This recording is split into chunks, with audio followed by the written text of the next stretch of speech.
Hey everyone, welcome back to my channel Mamta Technical. So my name is Pooja Sharma and I am teaching you bios MCQs questions. So let's start the video without waste of time.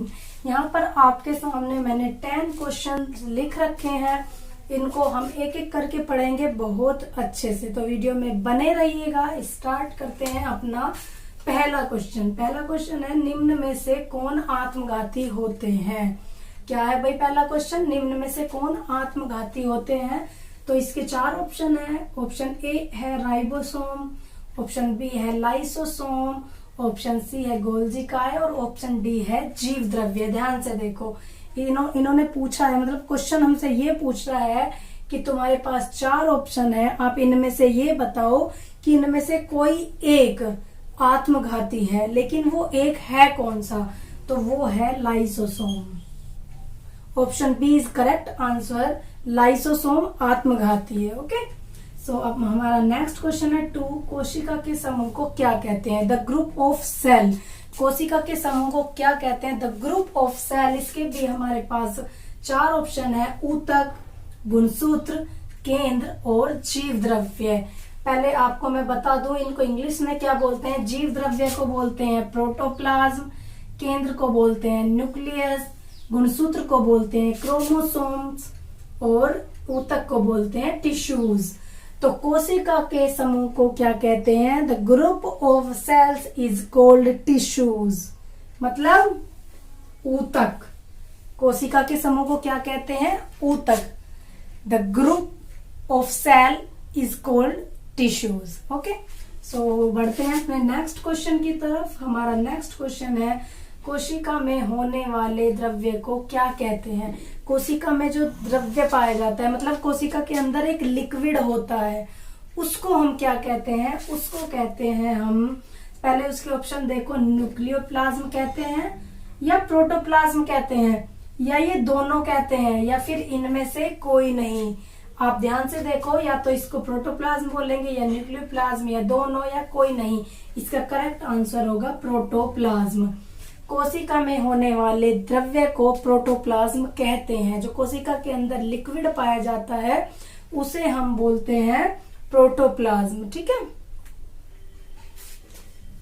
Next question है, protein संश्लेषण का काम कौन करता है। इनमें से, निम्न में से प्रोटीन संश्लेषण का काम कौन करता है। इसके 4 ऑप्शन है। ऑप्शन ए है रिक्तिका, बी है राइबोसोम, सी प्लास्टिड और डी ये सभी। रिक्तिका, राइबोसोम और प्लास्टिड। अब इनमें से हमारा राइट आंसर होगा राइबोसोम। इसका करेक्ट आंसर है राइबोसोम। ठीक है, प्रोटीन संश्लेषण, प्रोटीन सिंथेसिस का कार्य करते हैं राइबोसोम। ओके, नेक्स्ट क्वेश्चन है हमारा 5th, किसी जाति विशेष के लिए किसकी संख्या निश्चित होती है। किसकी संख्या तय होती है, गुणसूत्रों की या क्रोमोसोम की या ए एंड बी दोनों या इन दोनों की या इनमें से कोई नहीं। ध्यान से देखो, बहुत कंफ्यूजिंग करने वाला ये क्वेश्चन है, लेकिन कंफ्यूज वो बंदा तो होगा नहीं जो मेरे ये वाले क्वेश्चन बहुत ध्यान से देख चुका है। यहाँ आपको इजीली समझ आ जाएगा। बहुत ध्यान से देखो क्या लिखा है, गुणसूत्रों की, क्रोमोसोम की या ए एंड बी दोनों की या कोई नहीं। अब आप यहाँ आंसर लगाओगे गुणसूत्रों की, गलत। क्रोमोसोम, मैंने अभी बताया गुणसूत्र को भी इंग्लिश में क्रोमोसोम्स बोलते हैं, तो गुणसूत्र और क्रोमोसोम एक ही बात है। तो इसका करेक्ट आंसर होगा सी, ए एंड बी दोनों।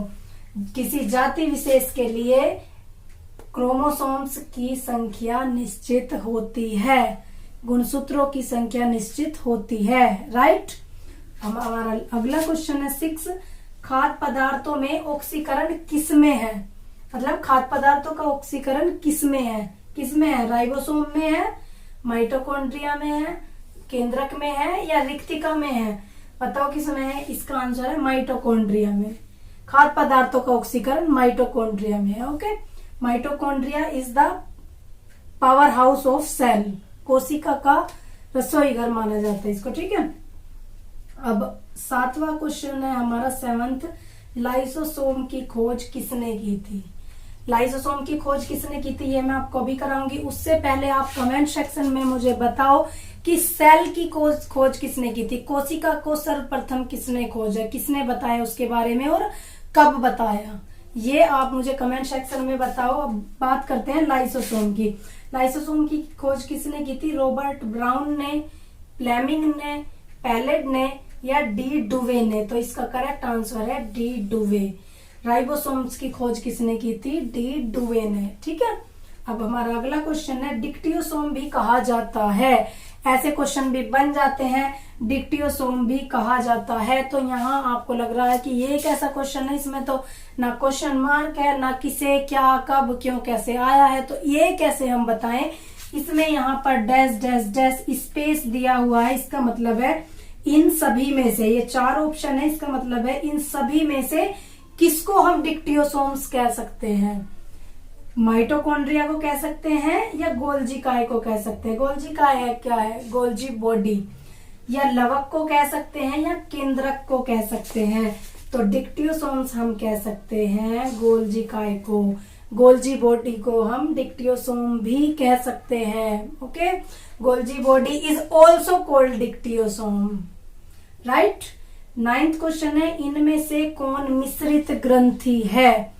मिक्सचर ग्लैंड कौन सी है इनमें से, मिश्रित ग्रंथि को बोलते हैं मिक्सचर ग्लैंड। इनमें से मिश्रित ग्रंथि कौन सी है, अंगनाशय, थायराइड ग्रंथि, एड्रिनल ग्रंथि या उपयुक्त सभी। ऐसे क्वेश्चन भी बहुत बनते हैं, या तो लिखा होता है इनमें से कोई नहीं, या फिर लिखा होता है उपयुक्त सभी। तो ज्यादातर बंदे क्या करते हैं, ज्यादातर स्टूडेंट करते हैं कि भाई इसमें तो मुझे उपयुक्त सभी लग रहा है, तो जरूर इसका आंसर यही होगा। लेकिन 90% केस में ऐसा हो जाता है, बट 10% केस में उपयुक्त सभी आंसर नहीं होता। वहां आपको अपना माइंड फोकस करके आंसर लगाना है। इनमें से कौन सी मिश्रित ग्रंथि है, अंगनाशय, थायराइड, एड्रिनल या ये सभी। इसका राइट आंसर होगा अंगनाशय। क्या होगा, अंगनाशय। अंगनाशय क्या है, मिश्रित ग्रंथि है। ओके, अब हमारा 10th एंड लास्ट क्वेश्चन है कौन सा एंजाइम दूध का पाचन करता है। कौन सा एंजाइम दूध का पाचन करता है, pepsin, rennin, ptyalin, amylase. 4 option है आपके सामने। Option A pepsin, option B rennin, option C ptyalin, option D amylase. तो इसका करेक्ट आंसर होगा rennin. Option B is correct answer of 10th question, rennin. कौन सा एंजाइम दूध का पाचन करता है, रेनिन। ये बहुत इंपॉर्टेंट क्वेश्चन है, बहुत बार पूछा गया है ये एग्जाम में कि भाई कौन सा एंजाइम दूध का पाचन करता है, तो वहां रेनिन आ जाएगा आंसर में। लेकिन क्वेश्चन ऐसे भी बन सकता है कि रेनिन क्या करता है। 4 ऑप्शन दे देंगे, दूध का पाचन करता है, रोटी का पाचन करता है, और 2 ऑप्शन आपके पास होंगे, इनमें से कोई नहीं है उपयुक्त सभी।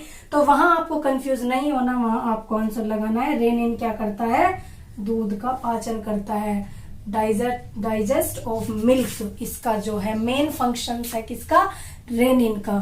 अब अगर आपको ये सारे क्वेश्चन समझ आ गए हैं, या वीडियो आपको लगता है कि हाँ ये वीडियो यूजफुल होगा, तो प्लीज रिक्वेस्ट कर रही हूँ वीडियो को लाइक जरूर करके जाइएगा, क्योंकि आपके एक लाइक से मैं बहुत मोटिवेट हो जाती हूँ और आगे भी बहुत अच्छे अच्छे क्वेश्चन बनाने का मेरा मन करता है। तो मेरी ये हेल्प करना आपको एक बार जरूर बनता है।